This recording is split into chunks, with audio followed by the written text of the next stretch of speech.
Ladies and gentlemen, this is Dr. Faustin, Senior Director at the Black Cultural Heritage Foundation, and also one of the most dedicated gangbangers you could ever hope to meet. He and my father did a summer tour with Kool and the Gang. They called themselves the Gangbangers. It meant something different back then. Dr. Faustin, the floor is yours.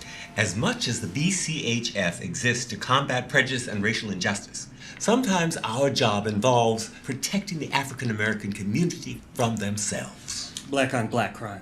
More like dangerous cultural paradigms. Yes. The problem I'm referring to is African American men are afraid of doctors. I'm sorry, Dr. Faustin, is that a thing? It's a very real thing. The life expectancy of a black male is 7 years shorter than any other ethnicity, largely due to a lack of elective medical care. Can you corroborate this, Lawrence? Oh, yes, it's true. It's a generational thing. It's passed down from father to son. When I was a kid, I had a whooping cough. My father left me in the tub for a week so that nature could take its course. It's a mistrust that dates back to the Tuskegee experiments. Now, I've treated plenty of African-American men. I bet you have.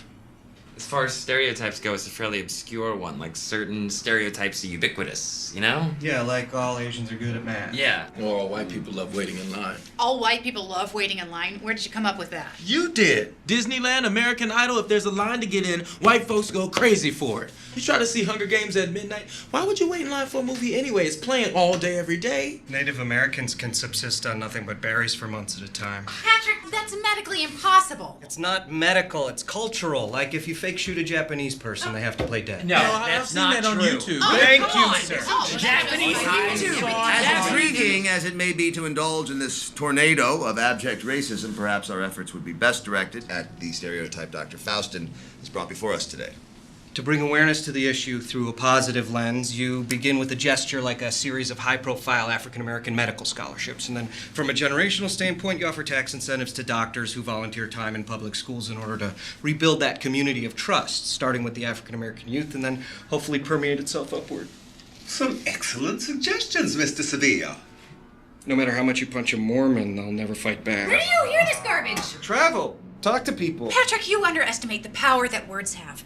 Some of the things you are saying sound very hurtful. All of the things we're saying sound very hurtful. I mean, if you take race and attach it to anything at all, it's gonna sound hurtful. Mexicans love Die Hard. Jews are cat whisperers. That is way out of line, Britt. Margot puts herself on J-Date, and all of a sudden she's champion of the Jewish people. The Jewish community has a strong undercurrent of family values. Aren't you Catholic?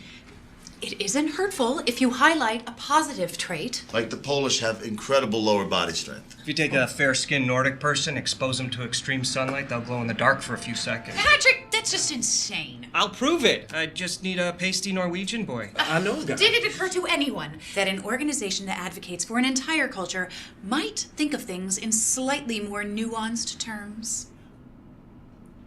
White people smell like baked beans after they work out. Or not. I think we can all agree on that. There it is. Thought it was just me.